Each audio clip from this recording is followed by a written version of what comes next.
Jeff, in your experience, what is the #1 mistake people make when they start raising pigs? I see a lot of people, they have, a new homestead. I'm going to raise myself some pigs. What's the common mistake you see? People want to feed them. Well, people want to feed them as little as possible.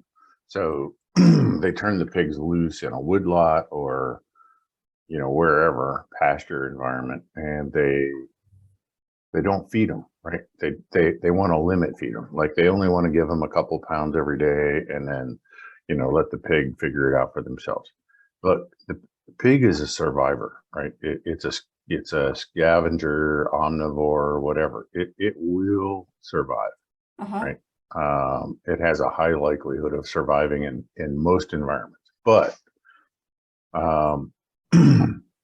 so the average pig breed out there will finish is capable of going from birth to market in under 180 days.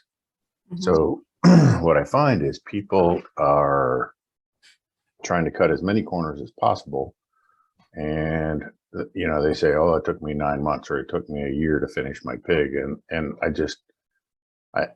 don't say anything to them, but I want to say, are you just, what's wrong with you? I mean, 6 months of labor has a value, right? So that extra 6 months of managing that pig, you have to assign that a value. The other thing is your property. Doesn't matter whose property it is, whether it's my property, your property, whoever you're talking to, has a value. It has a land-based value. Nobody sits down and calculates the land-based value for raising that animal, right? So if they actually were good at economics and figured out their time, their land-based value, their total investment, and their deficiencies in management, they would be astonished, absolutely amazed at how much money they're giving away by trying to cut corners. So cutting corners is the #1 problem that I see. Okay. So then how do you remedy that? Know what breed you have, know what pigs you have, set your goals before you even buy the pig, right?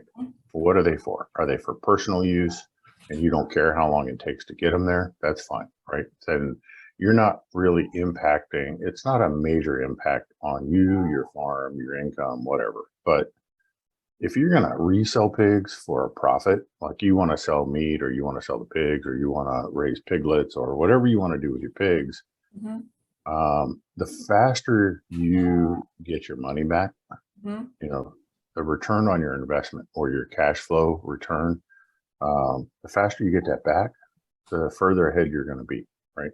So on labor, on income, on everything. Regardless, you have money invested in raising pigs. So, just the cost of the feeder pigs. I don't know what they are, in Canada. But you can be anywhere from 125 to 175 US for a feeder pig, right? And they have a pretty good value. So that money's invested. Now, if you got plenty of money and money's not an issue, hey, do it however you want to do it. But if you're doing this as a business, the sooner you get those dollars back to buy the next piglet, the further ahead you're going to be. Also, people think that letting them grow slow in nature and holding them back or, not feeding them makes a healthier pig. And that is absolutely not true. Okay. So by not meeting their nutritional requirements at each stage of life for that pig, right, that pig is not healthier. There's no way that pig's healthier. I don't know where people come up with that concept that I'm just going to let them run wild in the woods and they're going to be healthier. No, they're not healthier. They're not getting, you have no idea if they're getting proper nutrition, proper supplementation. Are they getting the right amount of vitamins? You don't know what's out in those woods unless you went out and planted it. And still they're going to be short on vitamins and minerals. So yeah, it's a pretty big gamble. Yeah, somebody like Joel Salatin, he has them as silver pasture, but he pays very close attention to what he feeds them too. They still get a 16% That's hog right. grower feed, That's right? right. And so they're still so the best situation is to provide them a well-balanced feed, Mm-hmm. however much they'd like. Then you put them in the environment that you want them to live in. Mm-hmm. They will go get from the environment what they want. That is actually their first choice of food, right? To wander around, Right. find rodents and bugs and grubs and grass, and so they're going to eat that first. Then they're going to come back and make up for what they couldn't find on that range. So Right.